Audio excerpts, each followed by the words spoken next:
صفحہ 326 سورہ الفرقان آیت نمبر 17۔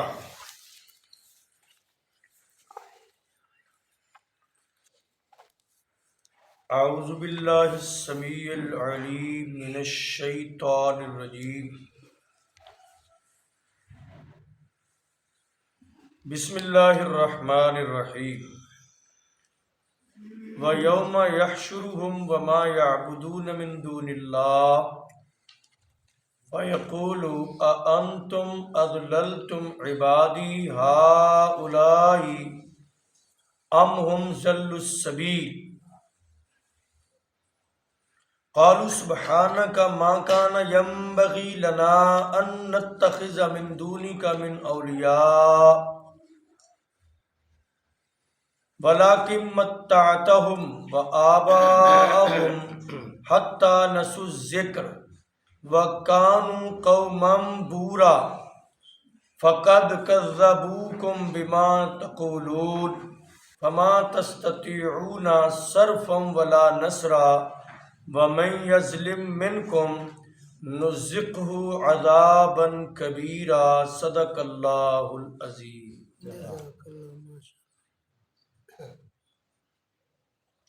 وَيَوْمَ يَحْشُرُهُمْ، اور وہ دن یاد کرو، یاد رکھو جب ان کو اللہ اکٹھا کریں گے۔ وَمَا يَعْبُدُونَ مِن دُونِ اللَّهِ، اور ان کو جن کی اللہ کے علاوہ یہ پوجا پاٹ کرتے رہے۔ فَيَقُولُ، اللہ فرمائیں گے، أَأَنْتُمْ أَضْلَلْتُمْ عِبَادِي هَؤُلَاءِ، بتاؤ کیا تم نے میرے ان بندوں کو گمراہ کیا؟ أَمْ هُمْ ضَلُّوا السَّبِيلَ، یا یہ خود ہی گمراہ تھے۔ قالوا سبحانک، سب کہیں گے اے اللہ تو پاک ہے۔ ما کان ینبغی لنا، ہماری کیا جرت تھی، ان نتخذ من دونک من اولیاء، کہ ہم تیرے علاوہ کسی کو اپنا مولا بھی بنا لیں، مددگار سمجھیں۔ وَلَٰكِن مَّتَّعْتَهُمْ وَآبَاءَهُمْ، بلکہ تو نے انہیں نعمتوں سے فائدہ دیا اور ان کے آباء و اجداد کو، حتیٰ نسوا الذکر، حتیٰ کہ تیری یاد سے یہ غافل ہو گئے۔ وَكَانُوا قَوْمًا بُورًا، اور یہ لوگ ہلاکت میں جانے والے ہی تھے۔ فَقَدْ كَذَّبُوكُم بِمَا تَقُولُونَ، یقیناً جو تم کہتے ہو انہوں نے تمہیں جھٹلا دیا۔ فَمَا تَسْتَطِيعُونَ صَرْفًا وَلَا نَصْرًا، آج تمہیں اس عذاب سے بچانے والا اور تمہاری مدد کرنے والا کوئی نہیں، کوئی طاقت نہیں رکھتا کہ تمہیں اس عذاب سے بچائے اور تمہاری مدد کرے۔ وَمَن يَظْلِم مِّنكُمْ نُذِقْهُ عَذَابًا كَبِيرًا، اور تم میں سے جو بھی شرک کرے ہم اسے عذاب کبیر کا مزہ ضرور چکھائیں گے۔ اور وہ دن یاد رکھو جب ہم انہیں اور ان کے معبودوں کو اکٹھا کریں گے، اور پھر اللہ فرمائیں گے، کیا تم نے میرے ان بندوں کو گمراہ کیا یا یہ خود گمراہ تھے؟ کہیں گے اللہ تو پاک ہے، ہمارے لیے ہماری کیا جرت اور حیثیت تھی کہ ہم تجھے چھوڑ کر کسی کو اپنا مددگار بنا لیں، بلکہ جب تو نے نعمتوں سے انہیں مالا مال کیا یہ تیرے ذکر سے غافل ہو گئے، بھول گئے تجھے، اور یہ ہلاکت میں جانے والے تھے، اور یقیناً جھٹلا دیا ان باتوں کو جو تم کہتے ہو۔ نہیں تم طاقت رکھتے کہ بچاؤ اپنے آپ کو عذاب سے، اور نہ ہی کوئی ہے جو تمہارے تمہاری مدد کرے اور جو بھی شرک کرے اسے عذاب کبیرہ سے دوچار ہونا پڑے گا۔ بہت خوبصورت انداز میں سارا قرآن پاک کی خوبصورت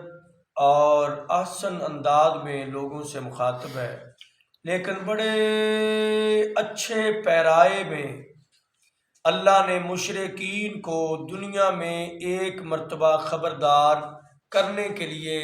اپنے نبی کے سینے پر یہ مقام قرآن کا اتارا۔ آج دنیا میں مشرک کہتا ہے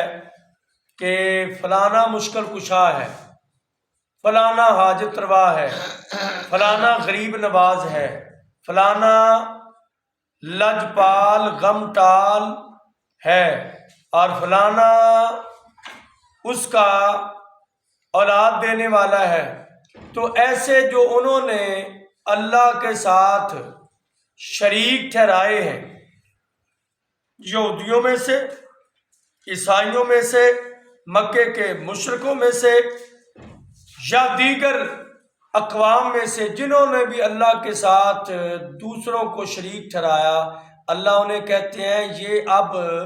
دنیا میں اپنی زندگی میں ایک مرتبہ وہ سین دیکھ لو جو تم قیامت والے دن دیکھو گے، جب یہ پوجا کرنے والے غیر اللہ کی، قبروں کی، حجروں کی، شجروں کی اور انسانوں زندوں کی، تو اللہ ان کو بھی کھڑا کریں گے، اور جن کی یہ پوجا کرتے تھے ان کو بھی اللہ سامنے لے آئیں۔ اللہ چونکہ قادر قدیر ہے، اور لانے کے بعد اللہ ان سے مخاطب ہوں گے جن کو یہ پوجتے رہے۔ کن کو پوجتے رہے؟ یا تو اللہ کے نبیوں کو، جناب عیسیٰ علیہ السلام، جناب عزیر علیہ السلام اور دیگر کو، اور اسی طرح اللہ کے اولیاء کو، اللہ کے نیک بندوں کو، یا یہ جاندار ہو گئے یعنی انسان ہو گئے، اور پھر جانداروں میں سے جانور بھی ہیں اور بت بھی ہیں اور مورتیاں بھی ہیں اور اسی طرح حجر شجر بھی ہیں، سب کو اللہ لا کر کھڑا کریں گے، اور اللہ ان کو مخاطب کر کے پوچھیں گے اَأَنْتُمْ أَضْلَلْتُمْ عِبَادِي هَؤُلَاءِ، تم بتلاؤ کہ یہ میرے بندے جو گمراہ ہو گئے ہیں، کیا تم نے ان کو یہ دعوت دی تھی کہ اللہ کو چھوڑ کر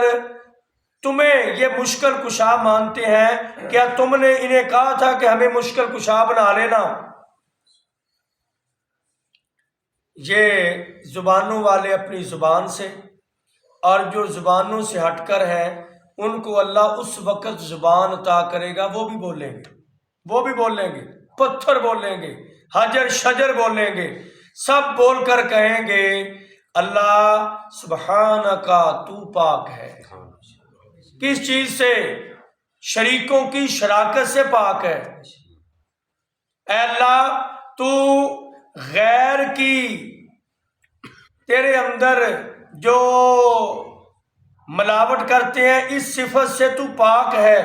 ما کان ینبغی لنا ان نتخذ من دونک من اولیاء، ہمیں یہ زیب ہی نہیں دیتا کہ تجھے چھوڑ کر کسی کو اپنا مولا بھی بنا لیں، کسی کو اپنا مددگار بھی بنا لیں،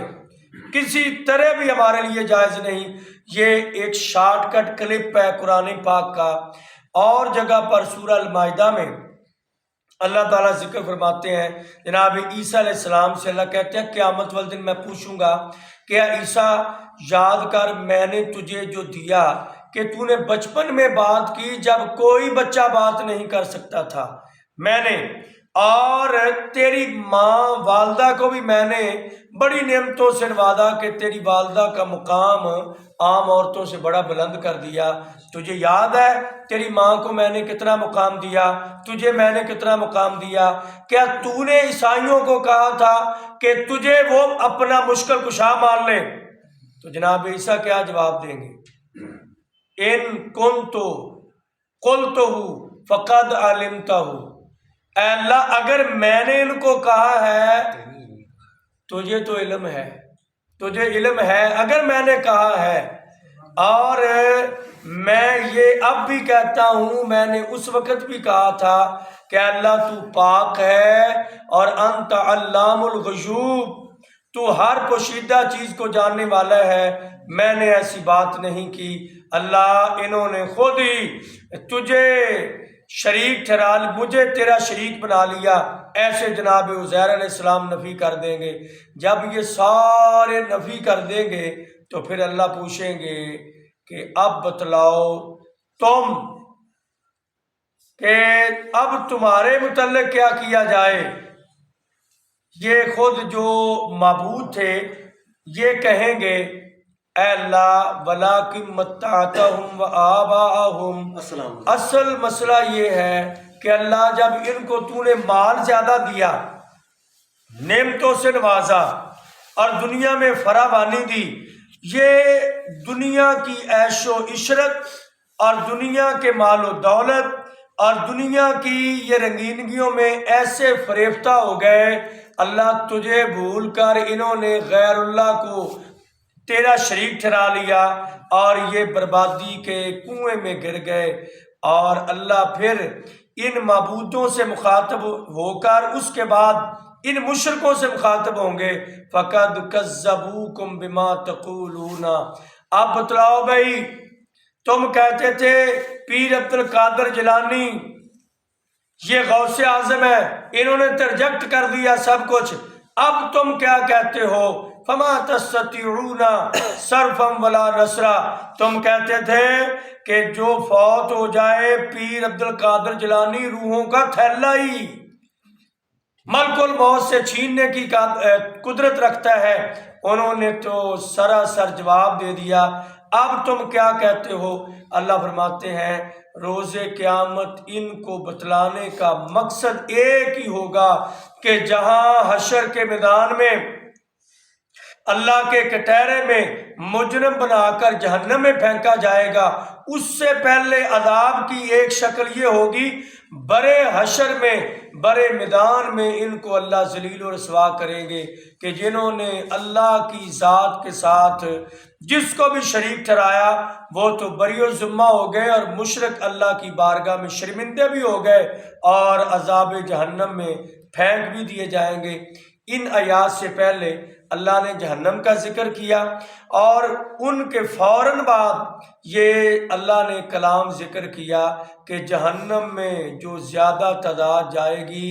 اور بلکہ ہمیشہ ہمیشہ جہنم میں جو رہیں گے وہ مشرک ہی تو ہوں گے، اس لیے اللہ نے ان کا تذکرہ کیا اور اللہ نے کہا آج فَمَا تَسْتَطِيعُونَ صَرْفًا وَلَا نَصْرًا، آج میرے عذاب سے تمہارا کوئی بنایا ہوا غوث اعظم، کوئی مولا جس کو تم مولا کہہ کے لوگ کہتے ہیں مولا فلاں مولا فلاں، وہ کہتے ہیں مانا ان کنتو من کنتو مولا ہو فہذا علی مولا ہو، حدیث کے لفظ ٹھیک ہیں لیکن اس سے مولا بول کر مانا مولا والا دوست لے لے تو ٹھیک ہے، لیکن نبی پاک کا وہ فرمان بھی ساتھ یاد رکھیں من تشبہ بقوم فہو منہم۔ اب چونکہ مولا کا لفظ بول کر اکثریت مددگار لیتے ہیں، علی پاک کو مولا کہنے والے وہ کہتے یہ ہے کہ علی مولا ہمارا، علی مددگار ہے، علی نے اتنے ٹن من کے دروازے کو پھون کیا تو ابھی تک وہ خیبر کا، آج ہی میں دیکھ رہا تھا خیبر کا دروازہ، وہ کہتے ہیں یہ وہ دروازہ تو نہیں، یعنی جو اب لگا ہوا لکڑی کا، وہ خیبر کا قلعہ بھی سارا دکھایا، اسی وقت کا قلعہ اب ہے، یہودیوں کا بنایا ہوا اس وقت کا قلعہ ہے، دروازہ بدل گیا لیکن وہ سائز دروازے کا وہی ہے، اور دروازہ بعد میں بنا ہے تو وہ 7 فٹ ایسے چوڑا ہے اور اس کی جو اونچائی ایسے عرض کہہ لیں جو بھی کہہ لیں یہ بھی تقریباً 6.25 یا 7 ہے، تو انہوں نے کتنا بنا کے پیش کرتے ہیں، اتنا بڑا دروازہ، اتنے من کا، اتنے ٹن کا، اتنے بندے اٹھاتے تھے، اتنے بندے کھولتے تھے، اور علی مولا نے ایسے کیا، وہ اتنا ایسے کاغذ کی طرح شوں کر کے اوپر گیا، آج تک واپس نہیں آیا۔ اور علی کو وہ خدا سے آگے مانتے ہیں، اور جن کو علی مولا کہتے ہیں، مولا کا معنی وہ مددگار ہی کہتے ہیں۔ آج اگر ہم بھی علی کو مولا کہیں نا تو سمجھنے والا سمجھے گا کہ جو وہ معنی ہے نا شاید ان کے ذہن میں بھی یہی معنی ہے، لہذا مشابہت سے بچتے ہوئے مولا انہوں نے کہہ دیا کہ اللہ کے نیک بندوں نے ہم تو تیرے علاوہ کسی کو مولا سمجھتے ہی نہیں تھے۔ ان نتخذ من دونک من اولیاء، تیرے علاوہ ہمارا کوئی مولا نہیں تھا، تو ہی ہمارا نعم المولا و نعم النصیر، ہمارا مولا، ہمارا مددگار صرف عرش والا خدا ہے۔ تو انہوں نے جنہوں نے اللہ کے علاوہ اوروں کو بنایا، فما تستطيعون صرفا ولا نصرا ومن یظلم منکم نذقه عذابا کبیرا، اور جو بندہ بھی شرک کرے